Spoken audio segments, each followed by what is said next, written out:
Guten Chodesh. Let us get started, Rabbi Sai. Yesterday, there was a statement from Rav Huna that was made. And that statement was that, remember we learned in the Mishnah that there's an acceptable amount of dirt that can be included in the sale of grain.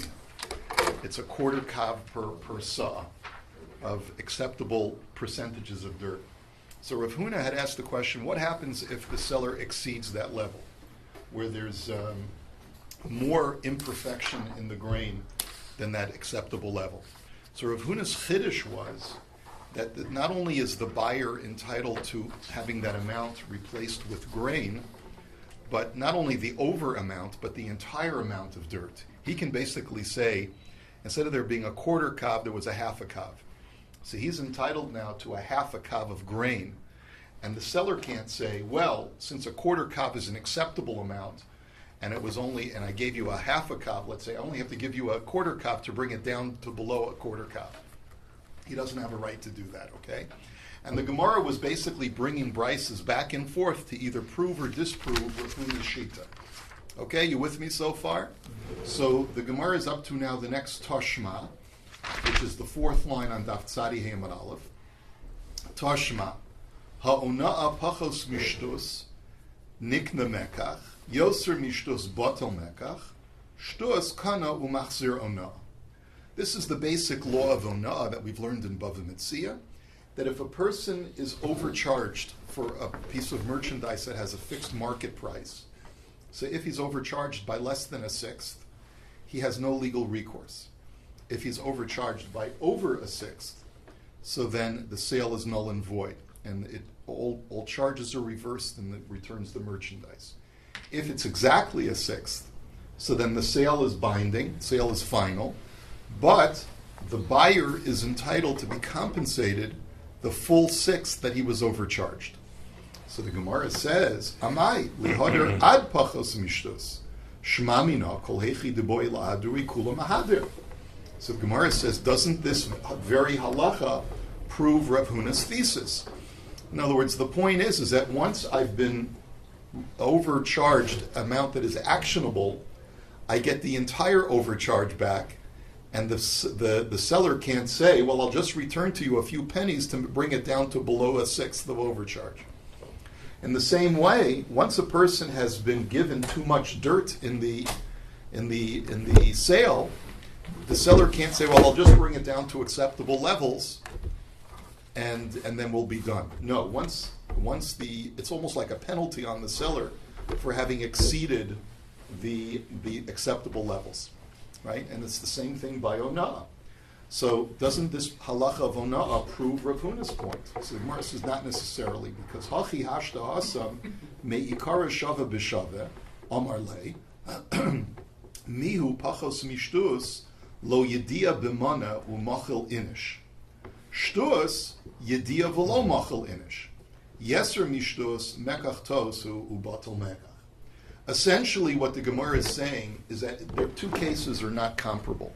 And the way that the Rashbam explains it is, when I buy grain, it's already understood by the buyer that there's going to be a certain amount of waste product, of dirt, that's included in the sale. There's a certain acceptable amount of waste product, and then there's an unacceptable. It exceeds the levels. But when a person buys a piece of merchandise, he's not saying to himself, oh, I assume I'm going to get overcharged by a certain amount. He wants to pay to the penny the fair market value of that object. It's just that if the overcharge exceeds, like let's say if the overcharge is within that 1/6 margin, it's fine, he'll be moichel, because he understands that sometimes people can't get it exactly right. But that's not his expectation at the outset. His expectation at the outset is to be charged to the penny the fair market value of the item. And therefore, if it's less than a sixth, I'll be moichel because it's an acceptable error. If it's over a sixth, that's an unacceptable error, and that's the sale is completely null and void.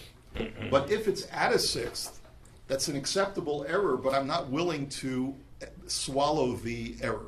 That's really the attitude of the buyer. And so that's the reason why the buyer is entitled to get back all of the overcharge to bring it down to the exact market value. But in a case of dirt, you could argue that since the buyer at the very outset knew there was an acceptable amount of dirt to be mixed in, maybe he wouldn't be entitled to get all of the grain, to replace all of the dirt. So that's the Gemara's argument that this is not necessarily a raya to Rav Huna. Tashma, let's look at another case. HaMekabel sada mechaber olita, hareza mekabel of eser burios lameya, yoser mikan megalgel lav zakol. So this is another raya that we want to bring to support Rav Huna, and it is as follows. A man hires I think it's called an arborist. Great. He hires an arborist to plant trees at his orchard.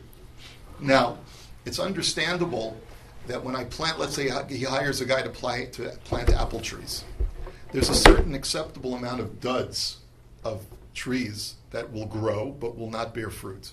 What's the acceptable margin? Up to 10%. If a guy plants 100 trees and 11 of them are duds, they don't bear fruit, so then the employer is entitled to require the arborist to come back and plant all 11 trees. He can't just say, well, I'll just replant one tree and then bring it down to an acceptable margin of 10.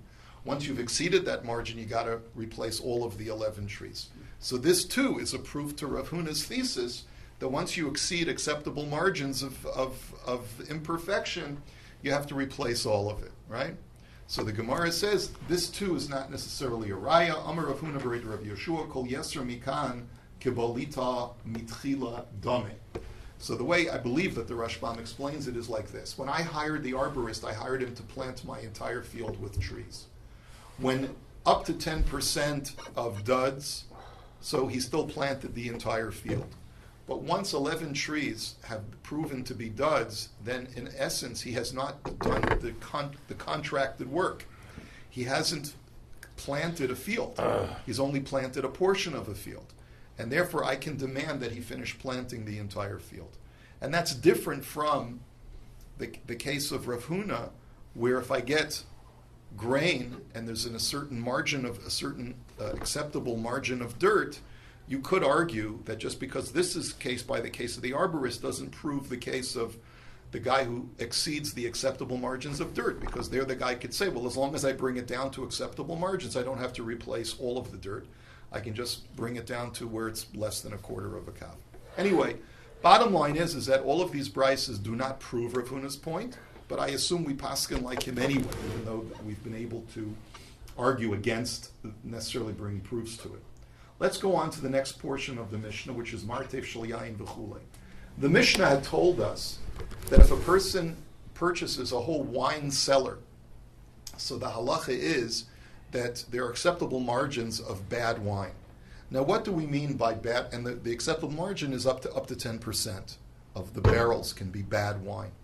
Now, bad wine does not mean vinegar. We have to be very careful about that definition. That'll become clear in the Gemara as we go on. If it's actual vinegar, so then that's not included in the sale, and the buyer has every right to demand that I purchased wine, not vinegar.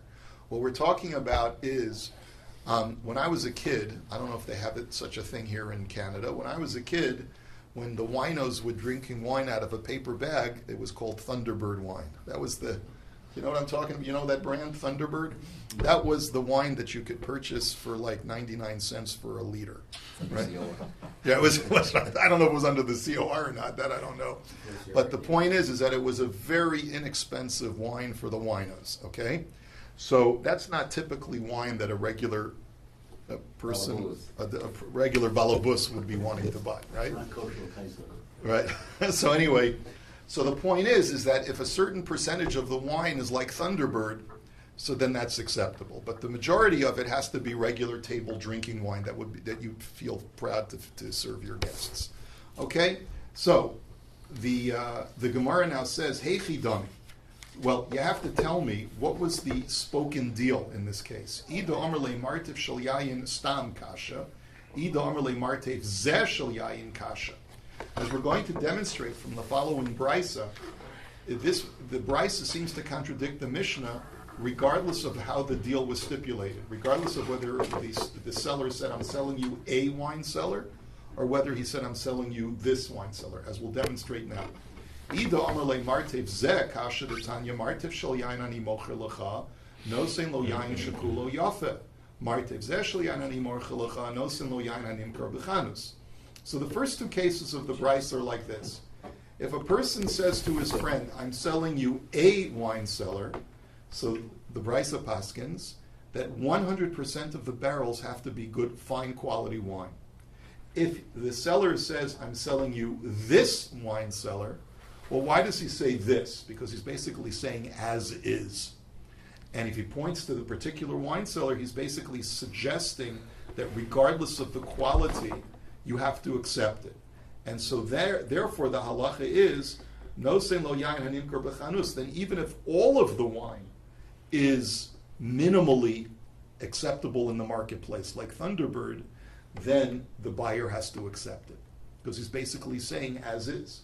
So both of these cases contradict our Mishnah, because neither case addresses the idea of accepting a 10% margin. Either you have to give him 100% table wine, or he can be forced to accept 100% of the bad wine. But there's no such thing as accepting a margin of 10%. You don't see that in the Bryce. The third case of the Bryce is Martev Zeh Ani Mocher Lecha Afilu Kulo Chometz Higio. In the third case, he didn't mention the word wine in the deal. He said, I'm selling you the cellar filled with barrels of beverage. And in that situation, since he didn't mention explicitly wine in the contract, even if it turns out that all the barrels are filled with vinegar, it's a binding deal. And that third case we're not going to be dealing with so much today, because that's clear that the fact that wine was not mentioned in the deal is clear that it's indicating that there may not even be wine in these barrels. But the question is, how do we reconcile the first two cases of the Brisa with our Mishnah? Where do you get the 10% from?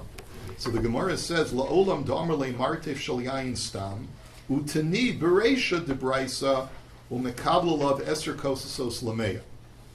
The Gemara gives what we would call a dachuk teretz. The Gemara says what we're talking about is where he says, I will sell you a wine cellar. And when a person promises to deliver a wine cellar, he's promising a wine cellar that is predominantly fine table wine. However, there's an acceptable margin, and therefore implicit, you have to sort of add to the brisa, implicitly, you have to read it in as the buyer has to accept up to a 10% margin of bad wine included in those barrels in the wine cellar. Even though the brisa doesn't say it explicitly, it's implied, and therefore you have to add it in your study of the brisa. So the Gemara now says, now wait a minute, you're saying that if a person just says a wine cellar without any qualification, it all has to be good except for a margin of 10%. But wait a minute, uvistam mi mekabel. Since when does a buyer have to accept a 10% margin in that case? V'hatani Rabbi Chia, hamocher chavetz yain lechaver nosan lo yain shekulo yafe.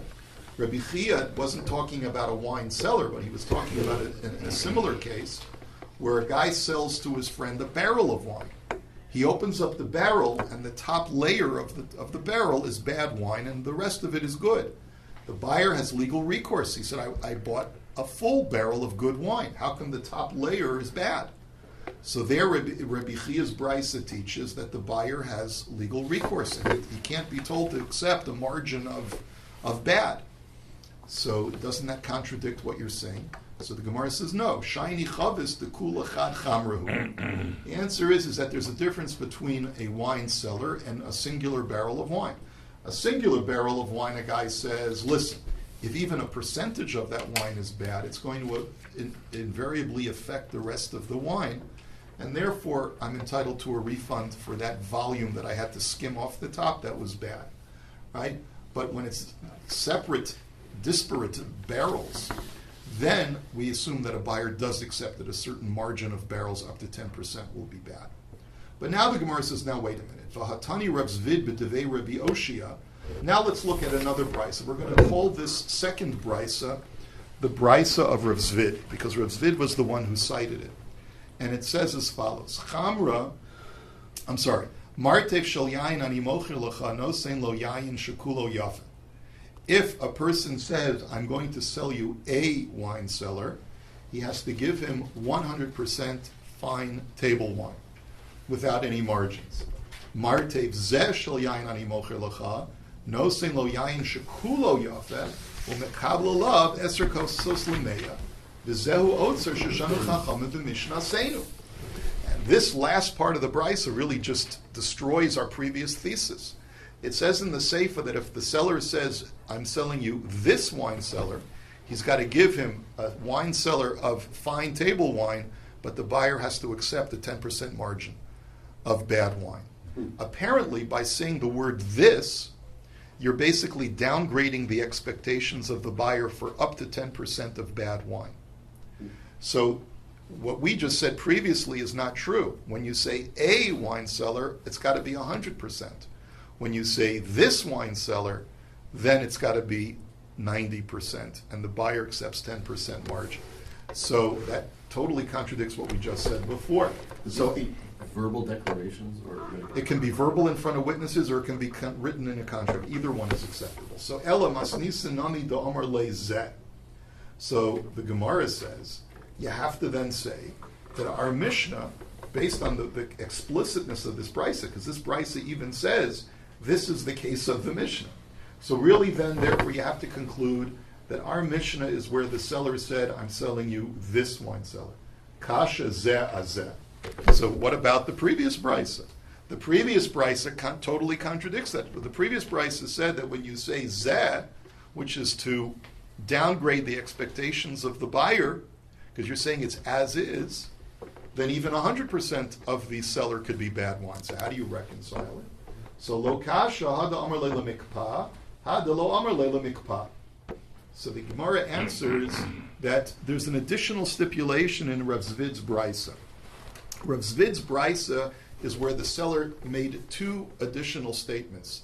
Number one, he said zeh, he said this wine cellar, to downgrade the expectations of the buyer. But he also said, I'm selling it to you because you told me that you want this wine for mikpah. Now, what does mikpah mean? So the Rashbam explains, mikpah means that you're using it as cooking wine.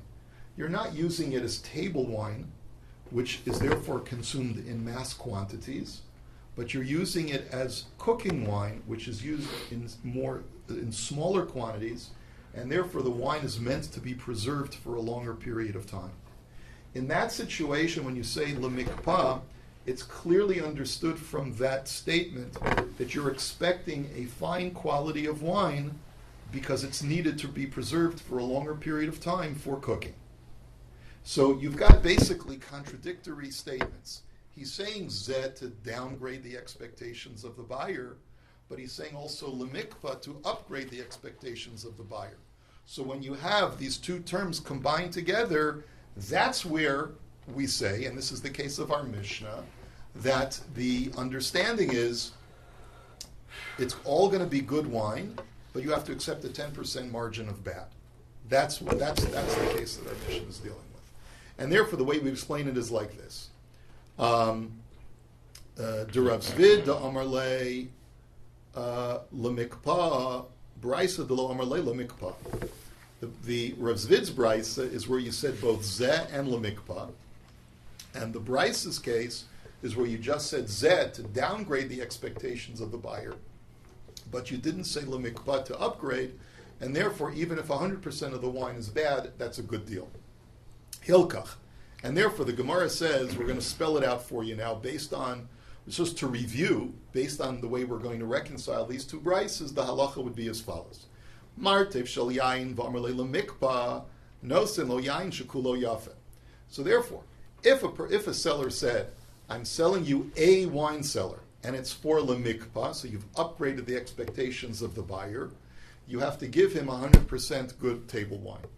Martev zeh shel yayin v'amar le lemikpah nosen lo yayin shekulo yafe mekalo v'lolav eser kosos lemeya. If you use both the zeh and lemikpah, so you're both using the downgrading and the upgrading phrases, so then you have to give him fine table wine, but the buyer has to accept a 10% margin. Martev zeh shel yayin v'lo amar le lemikpah nosen lo yayin hanimkar b'chanus.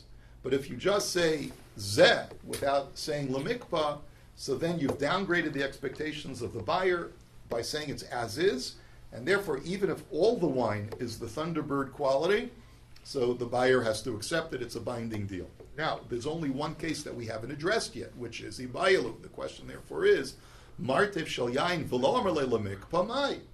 What if you say, I'm selling you a wine cellar, and you don't say zeh, and you don't say lemikpa, meaning that you don't use the downgrading phrase of zeh, you don't use the upgrading phrase of lemikpa, then what's going to be the halacha in that case? That's still ambiguous. The most straightforward case, a wine cellar I'm selling to you, is the question now. Does the buyer have to accept a margin, or does it all have to be 100% good wine? So, pligi barav acha v'ravina. This is a machlokas between these two amoraim. Chad omer mekabel, v'chad omer lo mekabel. One says that here too the buyer has to accept a 10% margin of bad wine, and the other opinion is that no, he's entitled to 100% fine table wine. Manda omer mekabel diek midarav zvid. Dikatani martef shel yayin ani mocher lecha nosen lo yayin shekulo yafa v'ukim nadomer leila mikpa. Taima domer leila mikpa halo omer leila mikpa mekabel. So if you understand that in that case the buyer also has to accept a margin, it's because he looks at Reb Zvid's brisa, which we've already defined as being referring to where the seller said lemikpa. And we said in that one of those cases that if he says, I'm selling you a wine cellar, lemikpa, where he's given you the upgrading phrase, so then the buyer is entitled to 100% fine wine, which implies that if you didn't say lemikpa and you just said a wine cellar, so then he's not entitled to 100% and he has to accept a 10% margin. Umandar melo mekabel diek mibraisa dekatani martev shel yayin ani mocher lecha nosen lo yayin shekulo yafa v'ukimna delo amar leila mikpa. But the other mandomer says no. Look at the other brisa, not Reb Zvid's brisa, but the other brisa, the first brisa that we saw. We had said that if a guy says, "I'm selling you a wine cellar," without, and there the brisa is not talking about lemikpa, right? So there the brisa says you have to give him 100% fine table wine. So you see, without saying any modifiers, neither zen nor mikpa, from the first brisa, it's implied that you have to deliver 100%. So ulaman dediik mit the Rav Zvid kashya brisa.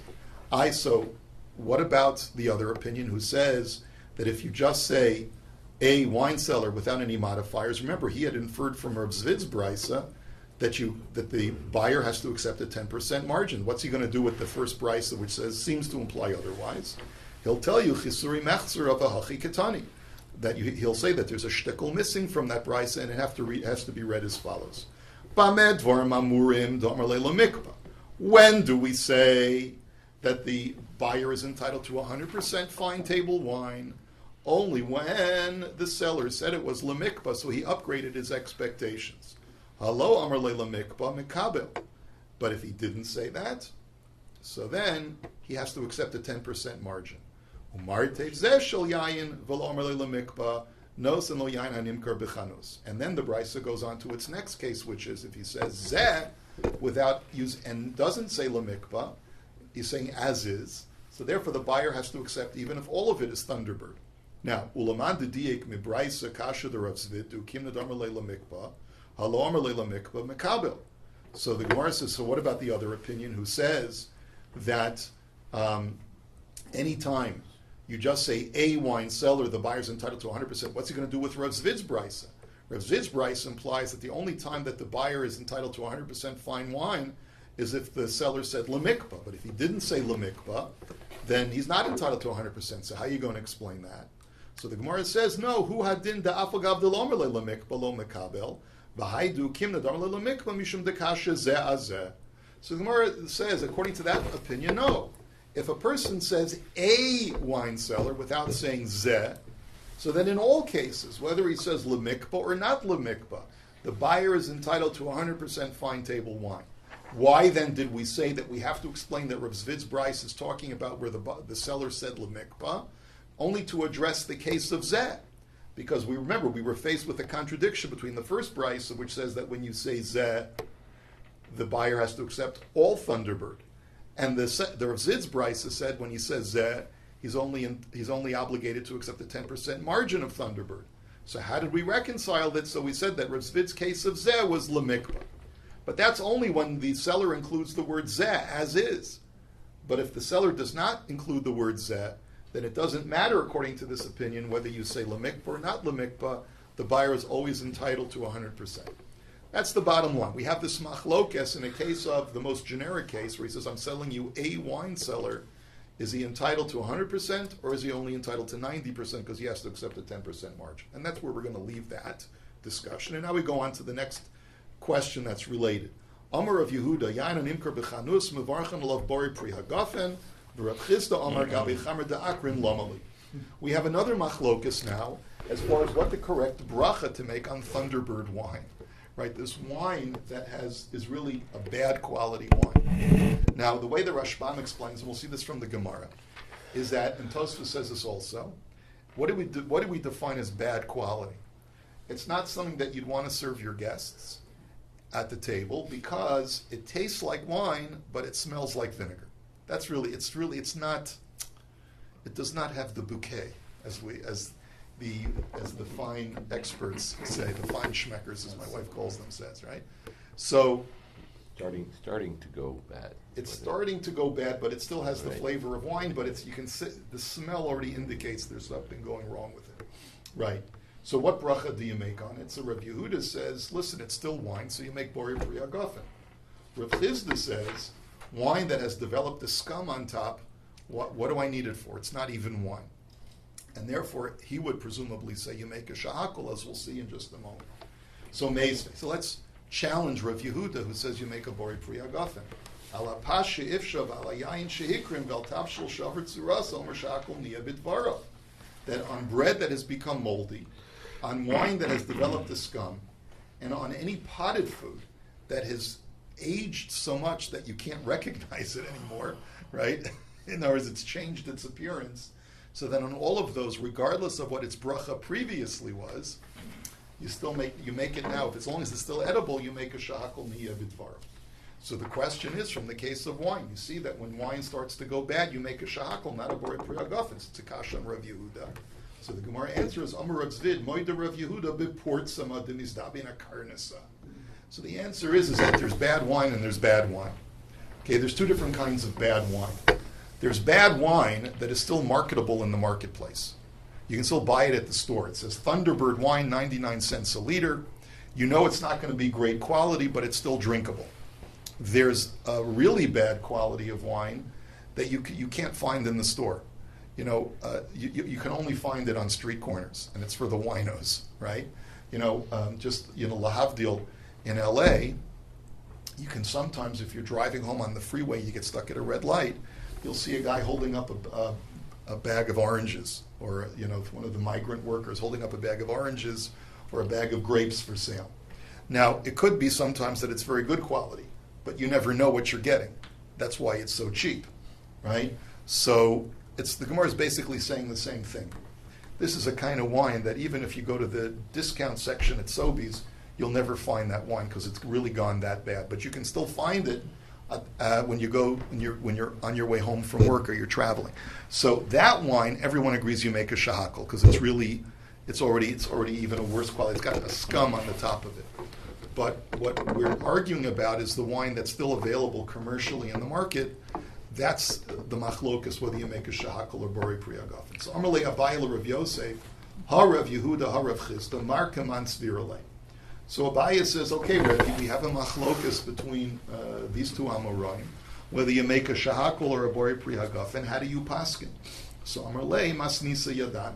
So Rav Yosef said back to him, I'm not going to take sides in the machlokas Amoraim, but let me tell you the following brisa, which will support in favor of one of the two. And in order to know what that is, we'll save that for tomorrow. We'll learn the brisa. Here's Hashem tomorrow. Have a great day.